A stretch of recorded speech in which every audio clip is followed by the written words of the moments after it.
Very special good morning, everybody. Sitting here on tap, the precipice of what is going to be just a tremendous sporting weekend. My favorite weekend of the sporting year because it includes the Kentucky Derby, the greatest wagering opportunity that you will come across at any time this year. It's right in front of you. It's coming up on Saturday. And if you are betting, ladies and gentlemen, if you are betting, you want to make sure that if you're betting on sports, you're betting online. Bet Online is your number one source for all your summer sports this season from MLB, where we're a little unhappy with the Marlins, who have won 3 in a row. We have the under at 79. Got off to an abysmal start, but we don't like to see them creeping back into it. We don't ever like to see our cinch bets that we're already thinking about cashing having trouble. Of course, MLB, golf, NBA, NHL playoff stats, all the latest stats, news, and scores available to follow your favorite teams. You can get the latest odds and lines, including the latest team matchups. Hey, you know the spread on that, Lubie? No, it's all right there for you. Bet Online. Player props and odds on just about every sport out there. Head to the website today or use your mobile device to get in on all the action. Bet Online, where the game starts. All right, the game starts for me. Well, it's already on because they had the entries out since last Saturday. The Kentucky Derby, the greatest wagering opportunity. You have what we love about gambling, and that is sucker money, Lubie. But the question is this. You find out a lot about yourself if you become a degenerate gambler. You find out what level of guts you have, what level of courage you have. And the question to ask yourself before you indulge in any action, I was watching various instructional videos about how to bet the Derby. They were all equally pathetic because the real question that you have to ask yourself, not just about betting the Derby, but in life is, do you have the balls? Do you have the guts? Do you have the intentional fortitude to say out loud, fuck the favorites? Say it with me, Lubie. Fuck the favorites. Now, it takes a rather large pair of stones to fuck the favorites in this year's Derby field. A field of 20 going to go to the post. We've already had a scratch and a replacement as a horse called Epic Ride, which it would be an Epic Ride if Epic Ride sniffed the winner's circle, 50-1 in the morning line. Gets in off the also eligible list. That means also that a little bit of a jinx is dodged by one of the favorites, and that would be Fierceness, who is supposed to break from the 17 gate, which in the history of the Kentucky Derby is 150 years. Now, there hasn't been a 17 horse in all 150 Derbies, but the 17 post has never produced a Derby winner. However, that's a little bit of a misnomer here because even though the horse Fierceness, who's going to be probably the post-time favorite if it doesn't go to Sierra Leone, the 2-ball in this race, but the number 17 is actually going to break from the 16th gate, Lubie. Yep. Do you attach any significance to that? I mean, you have to read the signs from the gods of gambling. Horse moves away from what is a jinx, a cursed gate. May as well have Rachel Nichols in the saddle. Speaking of human kisses of death, Rachel Nichols, who every time she sat down with an NBA star, their career was ruined within a week after that interview aired. Isn't that amazing? I mean, anybody, whoever she sat down with, it didn't matter. It could be Michael Jordan. He's out of basketball. A week later. It's incredible. But Derby strategies, we do have a couple of Derby picks for you. But do you have the balls, Lubie, and would you have the guts? Would you have the actual intestinal fortitude to toss both Sierra Leone, who was the second choice in the morning line at 3-1, and Fierceness, who was overwhelmingly impressive right here in our own backyard of South Florida, Gulfstream Park, the Florida Derby? And Fierceness goes in with some question marks. It wasn't like that guy with the jacket with the question marks, Matthew Lesko, many years ago on TV, another scam operator who was saying, I can get you government money to open up a coffee shop in Nebraska. And you'd say, well, why would I open up a coffee shop in Nebraska? That would have to be, I mean, just on business principle alone, that would have to be an outright disaster. You don't want your wagers to look that way. But can you leave Fierceness out? You had a little bit of an interest in the Florida Derby, Mike Lubie Lubitz. Fierceness wins by 10 lengths. Yep. Everybody was questioning whether that race in the Holy Bull, which was one of the preliminary races on the 3-year-old schedule this year leading up to the Derby, but was first outing this year after winning the Breeders' Cup, threw in a stinker, a little bit of a stinker, faded badly, did the Arazi shuffle, and now comes in as the Kentucky Derby favorite. A lot has to go right for this horse to be successful, but was he powerful enough for you to just throw him out of the equation or concede him the win? That's the question. If the favorites win, obviously the payoffs are a little bit prohibitive. But if they're off the board, in this Derby in particular, where almost every horse is 10-1 or greater, probably going to see at least 2 bombs in the equation for the trifecta. So, which way do you go? Sierra Leone comes from the back of the pack, is going to have to navigate traffic. You may as well be on I-95 at rush hour in Washington, D.C., right there in that little beltway thing. I mean, you know how they have those traffic circles, and you just go around in circles. It's almost like being in a Ben-Hur race, but it's ugliness. But the traffic is really going to be something to contend with, and it always is in the Derby.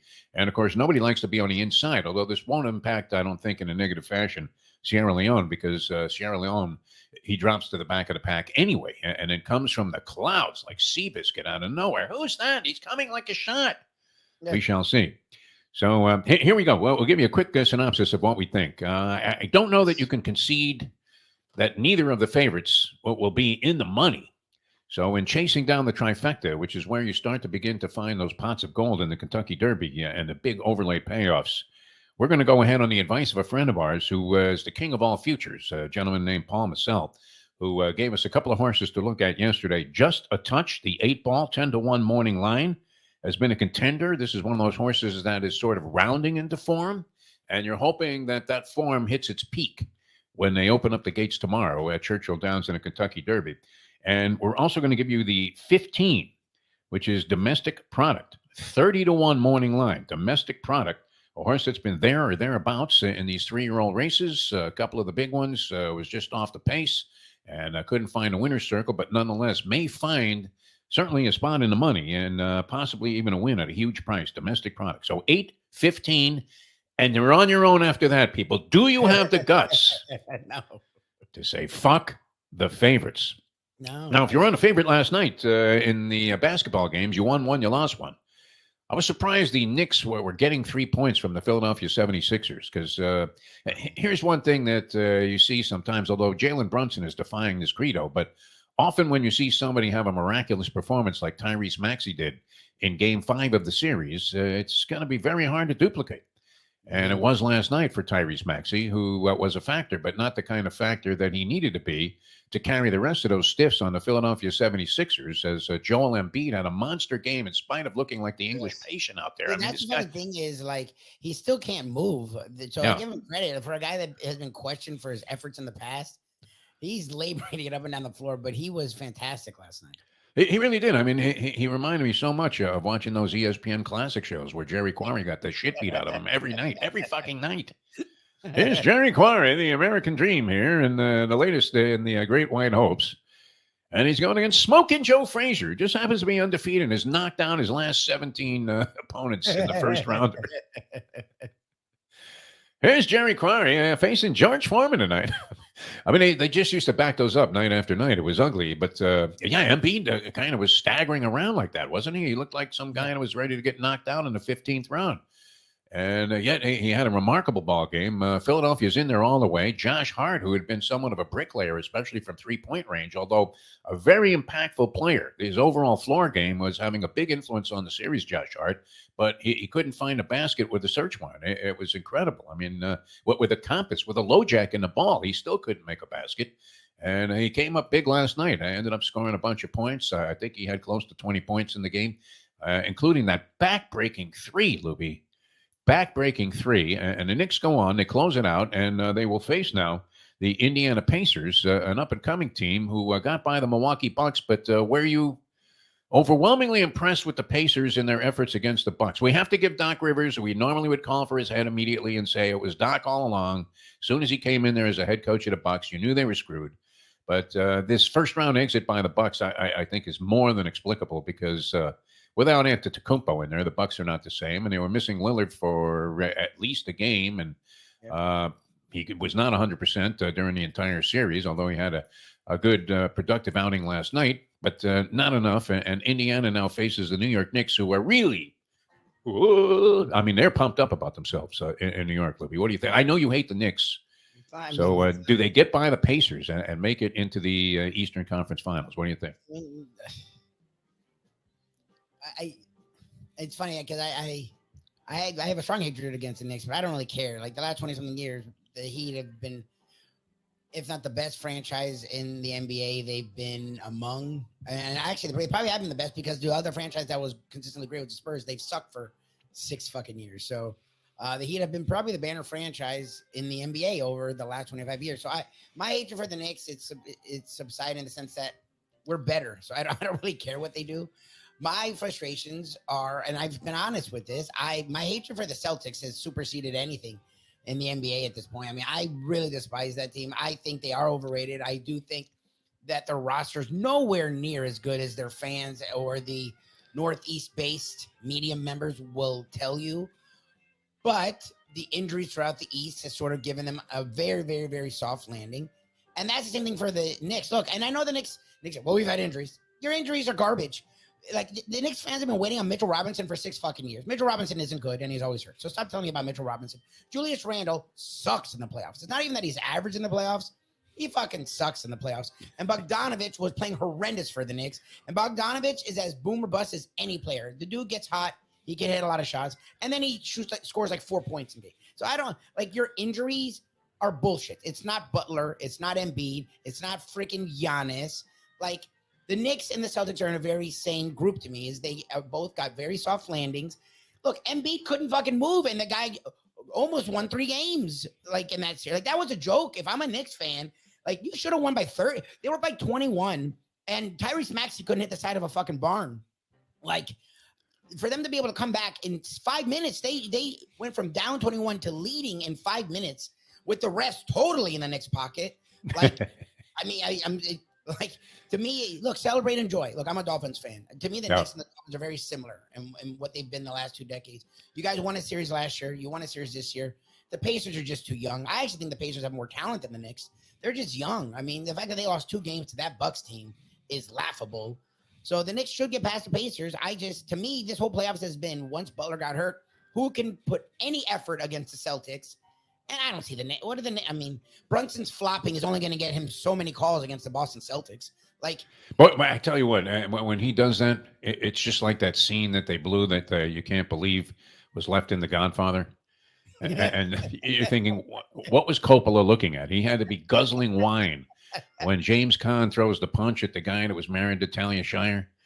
And misses him by like a mile. I mean, it didn't even look like low-level, church circuit wrestling. I mean, they just missed him by a mile, and they left it in there. And that's Brunson when he's, fading back. He doesn't get touched. That's my look. I get it. Everyone flops. I love Wade and LeBron was on the Heat. They flopped. Butler does it too. Butler knows how to work his body, get contact, but at least there's like a nudge or like. Shouldn't they just eject the guy immediately for flopping? The penalty should be so severe that nobody does it. Brunson went to the line 6 times. There were 6, and they would show the replay. So I give them credit. The defender was like this. He wasn't even near him. Yeah. And he would fall. And it was like, free throws. And like, that's what kept the Knicks in the game last night. I don't see that working against the Boston Celtics. If anyone's going to get calls, it's going to be the Boston Celtics. No, the Celtics, they definitely want the Celtics in the finals there. Probably the league would be okay with the Knicks because it's the New York market. But let's face it, the marquee team this year in the East has been the Boston Celtics. All right, speaking of Boston, they're crying. I mean, they're chucking up their chowder today as the Boston Bruins, the Florida Panthers, our hometown team, looking very sharp in the first round of the playoffs and dispensing and dispatching the very dangerous and talented Tampa Bay Lightning in 5 games, 5 convincing game series win for the Florida Panthers, looking primed and ready to make another run to the Stanley Cup final after that. And they're awaiting the winner, which most people thought a couple of days ago was going to be the Boston Bruins of the Boston series against Toronto. Toronto seemed to be playing in some really tough luck, but now they're playing at 3-3, going back to the TD Garden there. And they're going to play Game 7 in Boston to decide who moves on in that series. So very interesting there as Boston goes down to Toronto 2-1 last night. So rough night for the people in Beantown. Got a big fight over the weekend also. I guess it's a big fight. I don't know. Are Canelo fights still big fights? Canelo Alvarez. It looks like he's going to fight Oscar. Have you seen some of this acrimony between Canelo and Oscar? We knew they didn't like each other, but we didn't know that this was going to become, because the guy that he's fighting, even though he's 43-0, nobody's ever heard of this guy, Munguia. You ever heard of him? I never heard of him. I'm a big boxing fan. I never heard of Munguia until all of a sudden he was penciled in to fight Canelo. And you're thinking, okay, I mean, where did they exhume this body? Who the hell is this guy? So he's 43-0. And yet you would think that Canelo Alvarez was fighting Oscar De La Hoya in this one. I would imagine Canelo would have a big edge. In spite of the fact that I have great respect for Oscar and what he did in the ring, because he pretty much fought everybody, Lubie, you would have to say. Yeah. Guy wasn't afraid to get in there and mix it up with great champions. And I don't know that it was like a Mayweather campaign where it was perfectly orchestrated. So, or even Canelo for that matter, where by the time you had these matchups that you were craving early in his career, the person actually had to show a certificate to prove that they were not deceased when they stepped in a ring. But and then there's controversy in boxing too. This Ryan Garcia thing has gotten out of control. He's the darling of social media. Ryan Garcia has built a big reputation on that. He defeats Devin Haney. It was widely heralded. Everybody knows he came in over the weight limit, which was by design, supposedly, because he didn't care about the belts, because nobody knows who's the champion of what. Alphabet Soup organization is trying to go ahead and proclaim that they have some meaning in terms of boxing and where it stands. But he just goes ahead and enters the match anyway, knowing he couldn't win the championship. And then it turns out he had more juice in him than Jose Canseco. My God. It's so odd that Victor Conti became a boxing trainer and supposedly is clean, because one of the guys, well, I guess the main guy he was working with, ended up fighting into his early 40s and still was at a championship level. Odd connection there. Coincidence, Lubie? Victor Conti, guy in his 40s, still knocking people out, even though his career appeared to be over 5 years prior. Very interesting. But nonetheless, Ryan Garcia now sort of in disgrace after all of this braggadocio stuff that he was doing, beating his chest, giving money away. He bet on himself. He made like $20 million on that, $50 million on the fight, and it turned out he had a needle in his arm the entire time. Unbelievable. May as well have had Panama Lewis in his corner. All right, we have to run. Good luck in your Derby wagers. So we're giving you the 8. We're giving you the 15. Yes. Just a touch and domestic product. 2 horses to at least include. Yes. In your exotic wagers, my friends, and tread carefully there, but don't be afraid. Go ahead and line it up with those 2 horses. And if you have the balls, and I don't know that I do yet. This is a real test of what kind of a man I am as a degenerate, Lubie. Do I have the balls to say, fuck the favorites? I wouldn't. We'll leave you with that on a Degenerate Friday. Thanks, everybody, for tuning in, making the show popular. Morning briefing. For Mike Lubie Lubitz, I'm Jeff DeForest. Very happy with the people here at NoFilter.net, Caffeine TV, for carrying the program. We'll see you Monday, hopefully with a big pile of cash that we made on the Kentucky Derby when the 8 and the 15 run 1-2. And thanks for tuning in to today's edition of the Morning Briefing.